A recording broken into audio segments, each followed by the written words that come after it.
Saksi ahli kasus kopi sianida terkait kematian Wayan Mirna Salihin dan menyeret Jessica Wongso ke penjara, yaitu Profesor Dr. Edward Omar Syarif Hyarie, SHM atau yang beken disapa Edi Hyarie, telah ditetapkan KPK sebagai tersangka dalam kasus dugaan menerima gratifikasi senilai 7 miliar rupiah. Bersamaan dengan itu, Otto Hasibuan yang didukung dengan ribuan pengacara juga berniat melaporkan Prof. Edi ke polisi soal kesaksiannya dalam kasus kopi sianida yang dinilai Otto menyimpang jauh sebagai saksi ahli. Lantas, seperti apa langkah hukum Otto untuk memberikan keadilan bagi Jessica Wongso? Kejanggalan apa saja yang bakal diungkap oleh Otto dan juga kawan-kawan? Selain itu, Ray Utami pun mengaku jika dirinya pernah bertemu Jessica di tahanan saat Jessica mengikuti pengajian almarhum Anton Medan pasca ia menjadi mualaf. Lalu, seperti apa Ray Utami menjelaskan pertemuannya dengan Jessica Wongso ketika itu?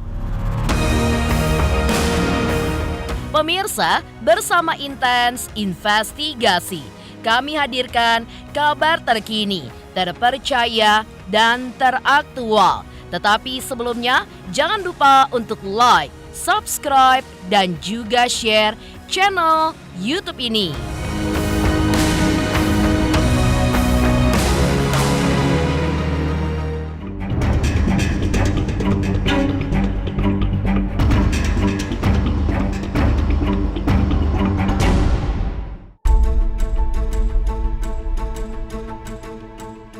Di tengah tekad Otto Hasibuan selaku kuasa hukum Jessica Wongso untuk membuka kembali kasus kopi sianida terkait kematian Mirna Salihin, muncul kabar jika salah satu saksi ahli pada kasus ini yaitu Profesor Dr. Edward Omar Syarif Hyarie, SHM atau yang biasa disapa Edi Hyarie, yang kini menjabat sebagai Wakil Menteri Hukum dan HAM, telah ditetapkan tersangka oleh KPK atas dugaan telah menerima gratifikasi senilai 7 miliar rupiah. Ya, menanggapi status baru Edi tersebut, Otto Hasibuan selaku kuasa hukum Jessica pun tertawa ketika awak media meminta tanggapannya atas apa yang terjadi pada Prof. Edi adalah karma.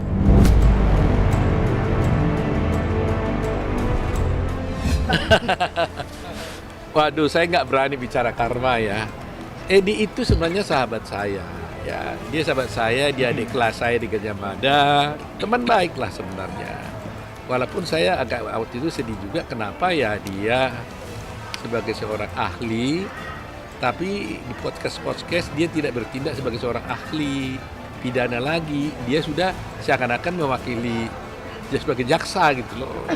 Bahkan bayangkan aja pledoi kita pun di duplik pun dia persoalkan, dia komentari, CCTV pun dikomentari, otopsi pun dikomentari.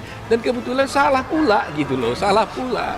Bayangkanlah dia bisa mengatakan 3 hari sebelumnya Jessica katanya sudah datang memotret keadaan untuk merencanakan pembunuhan. Ini kan luar biasa kejinya sebenarnya fitnahnya dia ini. Ya, dan masih banyak lagi sebenarnya. Tapi ya udah, tadi teman-teman berpikir mau diapain nggak ini? Rupanya udah jadi tersangka, ya sudahlah.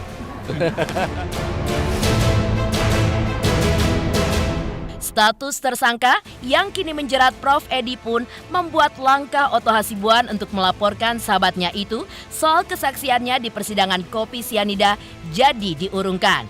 Padahal 3.800 pengacara lainnya juga mendukung agar Prof. Edi dilaporkan ke polisi karena diduga memberikan kesaksian yang tidak benar di persidangan kasus kopi sianida. Sebagai contoh, seperti saat Otto menjelaskan pernyataan Edi bahwa otopsi sudah dilakukan, tetapi faktanya pihak dokter forensik menjelaskan tidak ada otopsi, tapi hanya mengambil sampel. Kalau saya punya prinsip, kalau ada teman yang bermasalah, kalau saya tidak bisa bantu, ya paling tidak saya nggak pukulin lah. Jangan ikut-ikutan saya mukulinnya gitu loh.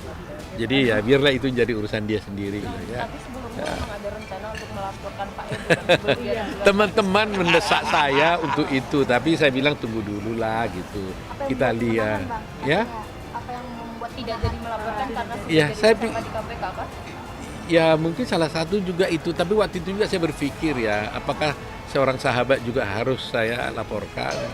Tetapi apakah juga saya karena sahabat keadilan tidak saya tegakkan? Kadang-kadang gitu juga kan. Nyata dia mengatakan yang tidak benar kan. Dia bilang 3 hari Jessica udah ini dan sebagainya. Dia bilang juga ada musafat yang melakukan otopsi.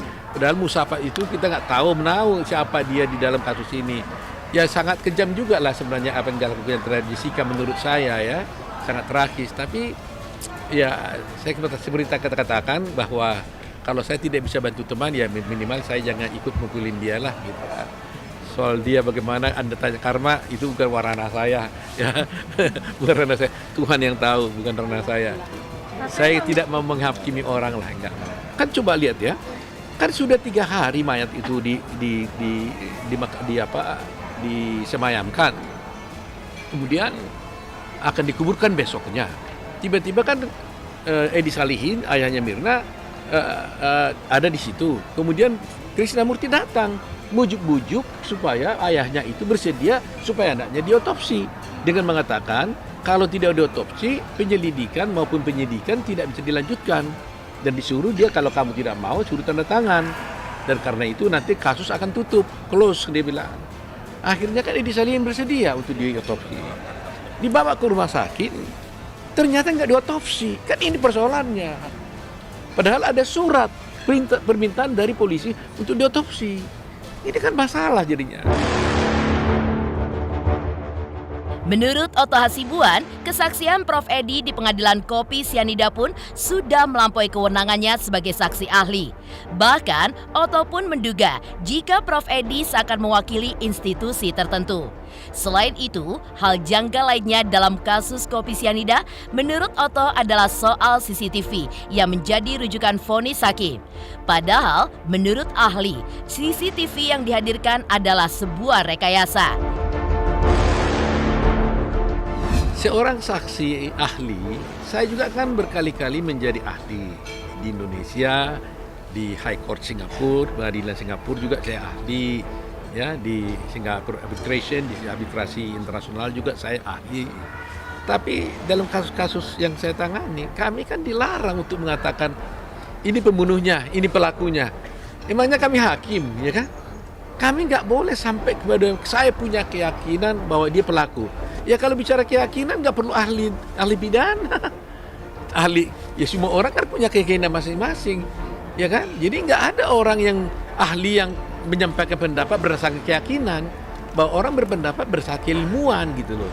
Jadi apa yang disangkakan Pak Edi menurut saya memang sudah terlalu jauh daripada posisi dia gitu. Kenapa ada sampai dugaan mengatakan bahwa itu adalah direkayasa? Percayalah, saya yakin anak saya tidak bersalah. Saya selalu berdoa buat kalian semua, doa semua advokat, Bapak dan Ibu, dan netizen dan teman-teman. Dan Pak Otus selama ini difitnah, memeras saya, dan saya tegaskan saya tidak membayar sepeser pun kepada Pak Oto. Pak Oto dengan ikhlas dan tulus membela kita. Banyaknya kejanggalan kasus kopi sianida di mata Otto Hasibuan dan pengacara lainnya mendorong Otto Hasibuan untuk membuka kembali kasus ini dengan mengajukan peninjauan kembali. Menurut Otto, langkah penting sebelum PK dilakukan adalah membuat laporan polisi untuk beberapa pihak. Mulai dari salah satunya adalah hakim, pihak yang menghilangkan barang bukti, pihak yang diduga merekayasa CCTV, dan juga pihak yang diduga menghalang-halangi dilakukannya otopsi. Padahal, surat perintah otopsi pun sudah ada dari penyidik.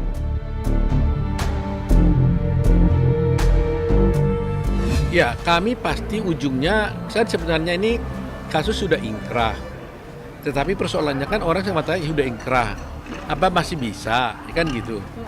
Tapi saya katakan kasus Senton dan Karta juga itu adalah kasusnya juga udah ingkrah, sudah selesai. Tetapi kenyataannya kan kasus Senton dan Karta kan diangkat kembali dan akhirnya dia bebas karena kemudian dia bisa karena terbukti ada orang yang melakukan pembunuhan dan bukan dia. Jadi sama dengan itu juga di sini. Jadi kita ingin berupaya untuk menyadarkan semua para aparat penegak hukum, meskipun ini sudah ingkrah, kalau kita temukan ada ketidakadilan dan ketidakbenaran bahwa Jessica bukan pembunuhnya, maka harus dicari jalannya, ya kan? Nah, tentunya dari kami tentunya harus melakukan PK. Jadi harapan kita ya jangan sampai nanti hak PK kita dihalang-halangi atau tidak diberi jalan. Sebelum PK kami lakukan, nah ini yang paling penting, kami akan melakukan rangkaian-rangkaian upaya hukum. Upaya hukum pertama adalah untuk membuat laporan kepada salah seorang hakim, ya tentu saya nggak boleh sebutkan namanya, ya untuk hari Senin kita akan jalankan itu di Komisi Judisial. Setelah itu kita juga akan melaporkan orang ya yang kami duga menghilangkan barang bukti. Ya. Kemudian setelah itu minggu berikutnya kami juga akan melaporkan orang yang kami duga merekayasa CCTV. Selanjutnya kami juga akan melakukan tindakan untuk melaporkan orang yang diduga menghalang-halangi dilakukannya otopsi. Itulah rangkaian-rangkaian upaya hukum yang akan kami lakukan. Setelah itu kami akan memilih waktu yang tepat kapan kami akan mengajukan PK, apakah di tengah-tengahnya, apakah di akhirnya. Tetapi dengan ini kami tidak mau mempermalukan institusi penegak hukum, tetapi saya justru sebaliknya minta institusi penegak hukum, kepolisian, kejaksaan dan siapapun jangan gara-gara ada oknum umpamanya nanti kalau terbukti ada yang berbuat, itu jangan institusi melindungi tapi harus justru bereskan ini supaya nama institusi jadi bersih, ya kan? Apalagi saya tahu betul Pak Kapolri ini kan orangnya yang selama ini clear kan orangnya kan.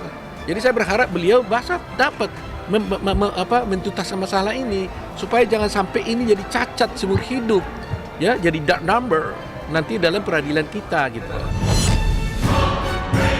Kasus kopi sianida yang baru-baru ini diangkat kembali oleh film dokumenter memicu perhatian masyarakat Indonesia hingga mancanegara. Ya, banyaknya kejanggalan yang tercium hingga Jessica Wongso yang menjadi korban ketidakadilan mendorong ribuan pengacara siap membantu Otto Hasibuan mencari keadilan bagi Jessica. Tingginya kepedulian para pengacara ini pun untuk mencari keadilan bagi Jessica membuat ibunda Jessica Wongso pun terharu. Kita harus yakin, kalau kita punya keyakinan, kita nggak bisa berjuang dengan benar nanti. Ya, pertama dalilnya kan kita yakin Jess tidak bersalah, ya kan?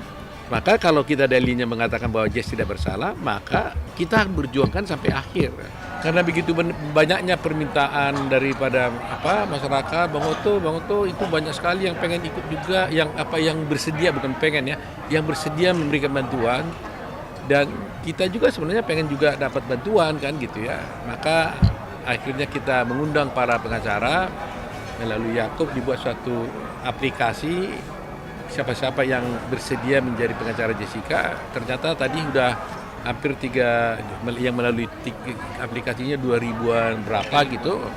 Kemudian ada yang langsung tanda tangan 1000-an, kira-kira 3.800 tadi gitu. Nah, oleh karena itulah kita buatlah aksi solidaritas ini untuk menunjukkan bahwa betapa rupanya para advokat ini tergugah juga hatinya untuk mendapatkan keadilan dan memperjuangkan keadilan. Karena selain itu juga selama ini kami para advokat sudah merasakan sering juga diperlakukan tidak adil ketika dalam suatu proses peradilan, ya baik di tingkat polisi, kejaksaan maupun pengadilan sendiri. Tapi karena semuanya masing-masing, jadi sulit untuk bisa memperjuangkannya. Jadi untuk itu sekarang ini kita berkumpul menunjukkan rasa solidaritas dengan simbol daripada Jessica. Tapi tujuannya adalah pertama kami mempererat hubungan di antara advokat untuk bisa mengetuk pintu hati dan memanggil kembali orang-orang yang ingin memperjuangkan keadilan sehingga bisa berkumpul di sini. Sekaligus nanti setelah kita sudah satu hati, maka kita berjuang untuk membentuk tim untuk memperjuangkan kasus Jessica ini. Saya cuma bisa mengucap terima kasih, saya berdoa untuk kalian semua. Saya jadi berdoa dan Tuhan yang membalas. Saya nggak bisa memberi apa-apa kepada kalian yang mendukung Jessica, yang mengasihi. Saya berdoa untuk Tuhanlah yang membalas semuanya. Saya mau mengucapkan terima kasih kepada seluruh advokat Indonesia yang hadir. Terima kasih pada Bapak anggota DPR Komisi 3 Bapak Inka Panjaitan, dan terima kasih kepada para netizen dan teman-teman yang hadir. Terima kasih atas perhatiannya dan memberi kasih kepada Jessica. Terima kasih kepada semuanya yang sudah berkenan membantu Jessica. Saya tidak bisa membalas budi baik semuanya, biar Tuhan yang membalas. Jadi kami berdua saling memaafkan, jangan dikira dia itu nggak suci di persidangan, nggak pernah habis hancur hati. Dia tahu ibu dia hancur, dia nggak pernah ngomong ibu kita nilai. Ibu tiap hari juga kalau pulang ke rumah kita hancur ada sesuatu.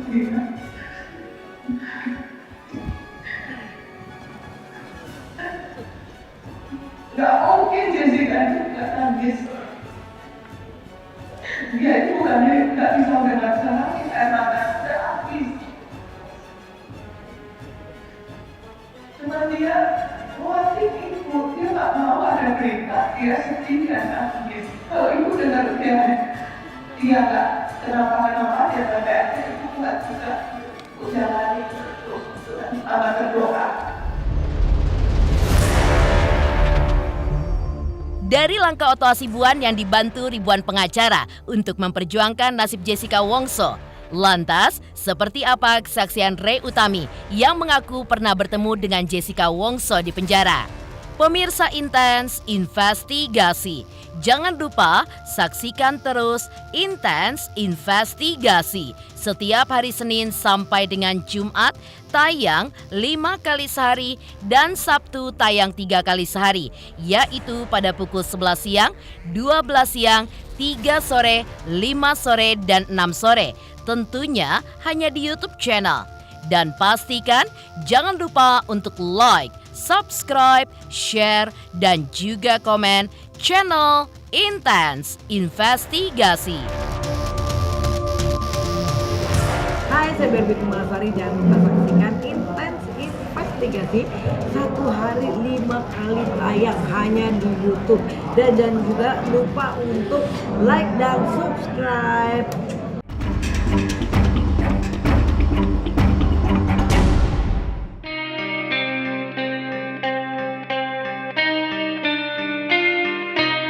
Pemirsa Intens Investigasi.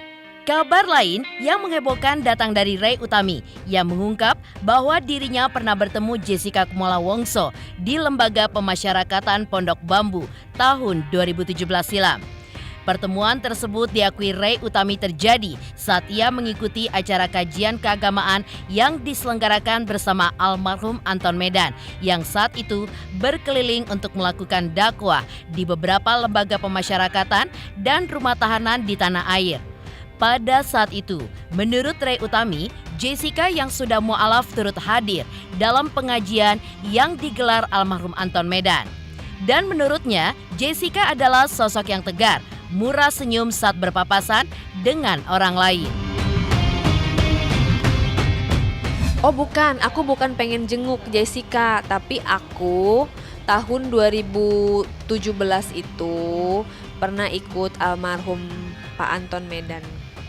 Pernah ikut almarhum Pak Anton Medan dakwah ke lapas dan rutan gitu bersama suami. Waktu itu kan suami mu'alaf. Jadi Bang Pablo itu anak angkat ya gitu. Anak angkatnya almarhum Pak Anton Medan. Jadi kita di situ bertemu, di dalam itu bertemu dengan Jessica, ada Kak Angelina Sonda gitu. Jadi aku nggak jenguk. Tapi aku waktu itu aku ikut sama Pak Anton Medan berdakwa di lapas dan rutan.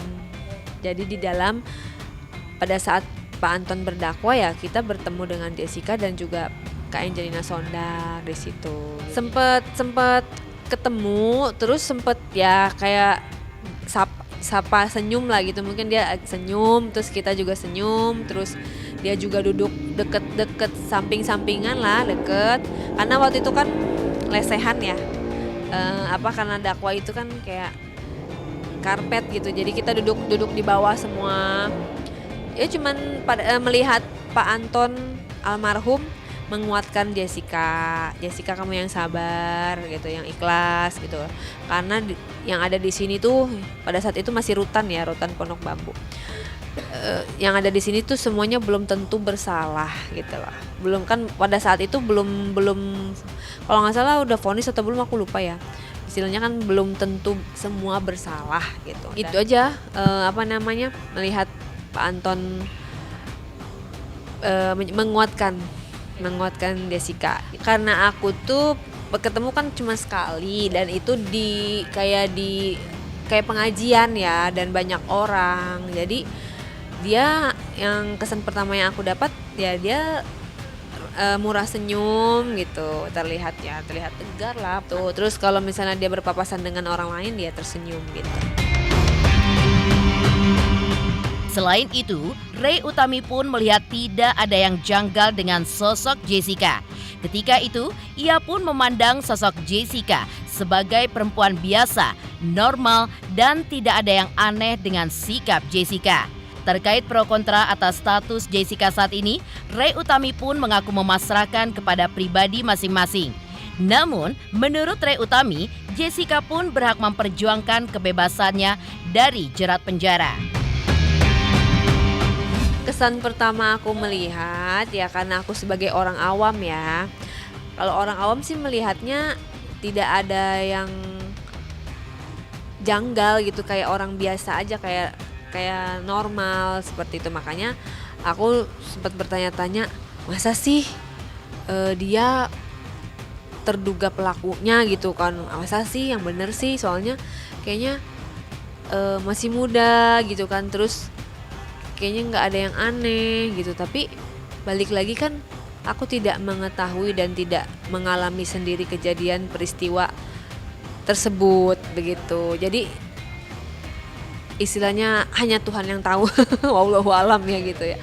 Cuma kalau sebagai orang yang kesan pertama melihat ya, kita cuman kayaknya orangnya baik ya gitu. Dia berhak memperjuangkan sampai titik darah penghabisan gitu kan, supaya dia hak hukumnya benar-benar adil, seadil-adilnya, pulang bebas murni, bebas demi hukum gitu ya.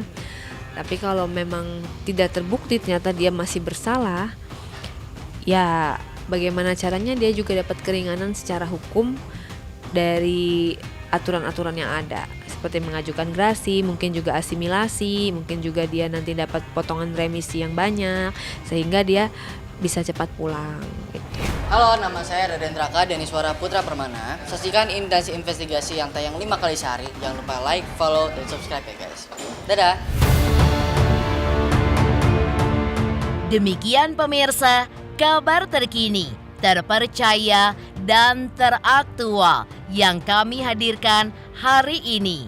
Jangan lupa saksikan terus Intensi Investigasi setiap hari Senin sampai dengan Jumat, tayang 5 kali sehari, yaitu pada pukul 11 siang, 12 siang, 3 sore, 5 sore, dan 6 sore. Serta Sabtu, tayang 3 kali sehari, pukul 11 siang, 3 sore, dan 6 sore. Tentunya hanya di YouTube channel. Dan pastikan jangan lupa untuk like, subscribe, share, dan juga komen channel Intensi Investigasi.